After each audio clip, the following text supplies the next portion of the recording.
अस्सलाम वालेकुम। ये प्यारे भाईजान का कमेंट है कि स्पेन गरीब मुल्क टैक्स इकट्ठा करने के चक्कर में है ये जो कानून में तब्दीलियां की गई हैं। तो हर बंदे का कमेंट का हक है, अपनी राय रखने का हक है, लेकिन यहाँ पे मैं अपना भी हक यूज़ करूँगा और इस कमेंट का जवाब कुछ इस तरह से दूँगा कि स्पेन का मेरे ख्याल में किसी भी मुल्क, कोई भी मुल्क स्पेन का मुकाबला नहीं कर सकता। वजह बताऊँगा।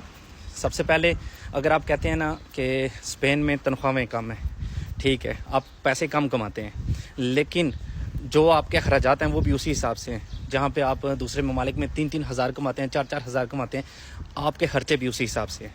दूसरा, आपके टैक्स ज़्यादा देते हैं यहाँ पे। तो अगर आप टैक्स ज़्यादा देते हैं स्पेन में, ये सच है, स्पेन में टैक्स ऐसे ममालिक में से जहाँ पे टैक्स ज़्यादा लिया जाता है, लेकिन उसके मुकाबले में आप सहूलतें देखें जो ने स्पेन ने आपको दी हुई हैं। मतलब आप किसी भी और मुल्क में, इंग्लैंड आपका जो है ना वो अपने ज़हन में रख लें, यूनाइटेड स्टेट्स अपने ज़हन में रख लें, सेहत का निज़ाम इस तरह से आपको कहीं नहीं मिलेगा। तालीम का निज़ाम आपको इस तरह का मेरे ख्याल में कहीं पे नहीं मिलेगा। तालीम, हाँ, अगर हम कहते हैं नहीं मैं अपने बच्चों की, वो जो बच्चों की तालीम के लिए हम स्पेन छोड़ते हैं ना, वो और किस्म की तालीम होती है। अगर किसी ने पढ़ना है ना तो स्पेन में आपको हर किस्म की तालीम जो है ना वो दस्तयाब है, अगर कोई पढ़ने वाला हो। और पढ़ने के बाद आपको मेरिट पे जॉब मिलती है।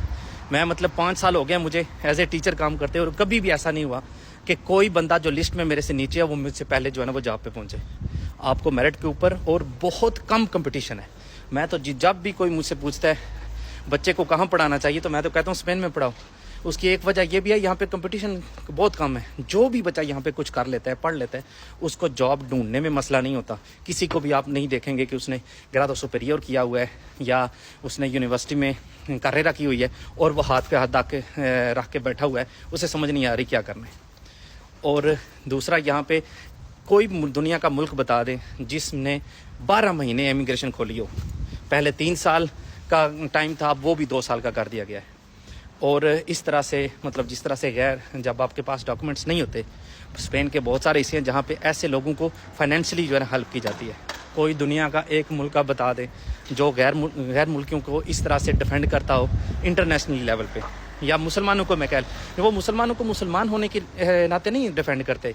ये एक सोच होती है कि आपने मज़हब से ऊपर जाके, वो फ़लस्तीनियों का अगर साथ दे रहे हैं या फ़लस्तीनियों के हवाले से नेक ख्वाहिशात है उनकी, तो ये इसलिए नहीं है कि वो मुसलमान है, वो इसलिए हैं कि वो समझते हैं कि उनके साथ ज़्यादती हो रही है। ये एक इंसानियत है और इंसानियत के नाते वो इस चीज़ की आवाज़ उठाते हैं। कातलूनिया की आप कह लें, जो पहले मेयर थी, अब आपने देखा होगा कितने अरसे से वो फ़लस्तीन में जाके जो ना लोगों की मदद कर रही है, भी वहाँ पर रही है एज ए वॉलंटियर। तो ये वो सारी चीज़ें हैं जो मेरे ख्याल में स्पेन का कोई मुल्क इन सारी चीज़ों को देख के या इनका मुकाबला नहीं कर सकता। लेकिन फिर भी अगर आपको लगता है कि ये मतलब टैक्स इकट्ठा कर रहे हैं या ये गरीब मुल्क है, तो मैं तो कम से कम कभी भी नहीं कहूँगा मेरे लिए स्पेन से ऊपर कोई मुल्क नहीं है।